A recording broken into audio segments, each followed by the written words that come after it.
When people look at the last 10, 11 years in gold and they see sideways action, and then they conclude that, well, gold is no longer an inflation hedge, it's no longer relevant because it's not going anywhere, you have to look at the last 20 years. You can't just look at the last 10. You got to go back 2001 and see that gold was under $300 an ounce in 2001. And it went from under 300 to almost 2,000 in 10 years. That is a big move for the price of gold. Now, following that move, gold did have a significant correction. Between 2011 and 2015, it corrected down to 1,050, but it never got back below 1,000. And of course, it never went anywhere near the level below 300 where it began the bull market. So gold had a correction, and then it rallied up and made a new high by 2020 after COVID. And it's pulled back a little bit from that high, but it is really consolidating the big move up from 300 to 1900, been trading sideways. It is building a new base from which the next bull market is going to be launched. And what is delaying liftoff of this gold rocket ship is a misconception on the part of investors around the world as to the real situation with inflation in the United States and the Fed's ability to put the genie back in the bottle. Because for years, the officials at the Federal Reserve were telling us that the problem was we didn't have enough inflation. Every time there's some type of evidence that the inflation problem isn't going away or is getting worse, the markets sell gold and they buy dollars. Why?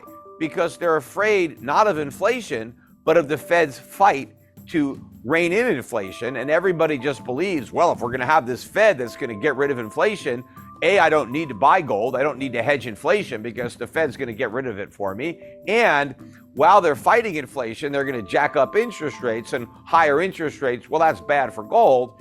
And so the price of gold has gone down. But none of this is true because rising nominal rates don't make a difference to gold. What matters to gold are real interest rates. And as long as they're negative, that's positive for gold. And what the markets don't understand is that inflation's not going back down to 2%. It's more likely to go above 10% because what the Fed is going to bring down with its rate hikes is not inflation, but the economy, because this whole bubble economy has been erected on a foundation of inflation. The whole recovery from the 2008 financial crisis was built on inflation. And now that the Fed is trying to remove some of that inflation, you're taking away the foundation, everything comes collapsing down. Stocks are collapsing. Companies are going bankrupt that never should have existed. All the debt that never should have been taken out, that was non-productive and is now no longer serviceable at a higher rate of interest. The Fed is in the process of creating a much worse financial crisis than the one that it created in 2008. And so I think when investors start to appreciate the box that the Fed is in, that it's actually going to have to pivot, not in victory with inflation, but in defeat. The Fed is going to have to turn its attention to stimulating the economy, and the only tool it has to do that is inflation. Every problem that the Fed has tried to solve, it's done it with inflation. That's why this inflation problem is impossible to solve, because when your only tool is inflation, how do you solve the problem of inflation with inflation? You can't. This is a problem that the Fed can't bail us out from. And when the markets wake up to this, when the Fed has to go back to quantitative easing, even though inflation is nowhere near 2%, then I think the bottom is going to drop out of the US dollar, and I think gold's going to go through the roof. In fact, we've already started to see this correction. The US dollar index, which was bid up to almost 115 a couple of months ago, is now down to 105. That's a significant decline. The chart looks very toppy for the dollar. At the same time, gold has rallied.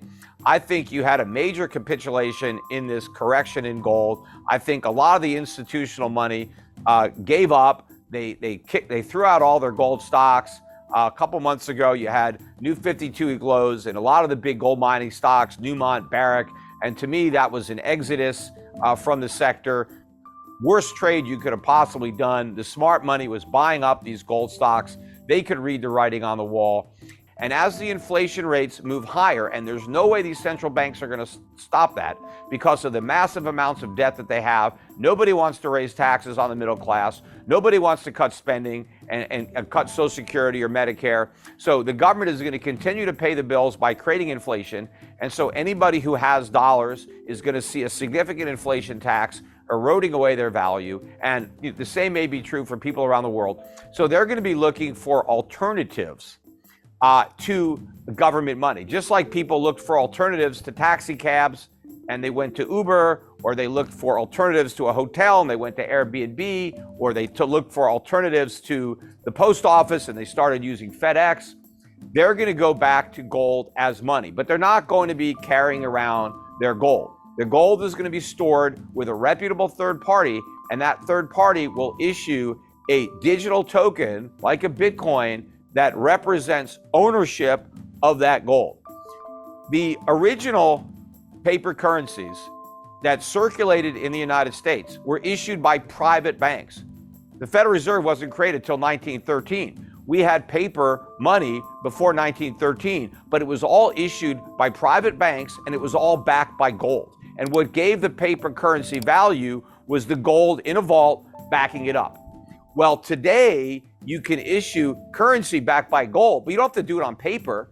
You can use blockchain and issue it digitally. You could take a token that represents ownership of gold that's stored that can be transacted and used as a medium of exchange and a unit of account much faster and much quicker than you could use Bitcoin. So if I want to make a transaction over the internet, and let's say I want to buy something from somebody in Australia and I want to pay him, I can instantly send him gold. I don't have to send him the physical gold. That gold sits in a vault. What I send him is my ownership certificate digitally of that gold. And so the ownership of the gold transfers from me to the person in Australia, but the gold continues to sit in the vault. Maybe it's a Brinks vault in Switzerland, something like that, but the ownership changes. People are going to look for alternatives, and the free market will supply it. Initially, the free market supplied Bitcoin because people weren't really looking for a store of value or for an alternative medium of exchange. The demand for Bitcoin was from speculators who wanted to get rich. That's why people bought Bitcoin, so they can, get a Lambo.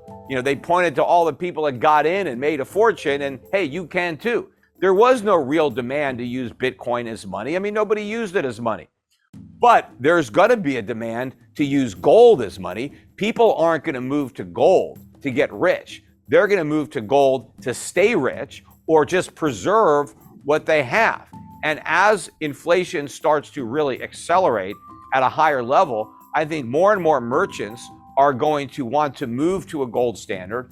They're going to want to get paid for their goods and services in real money, in gold.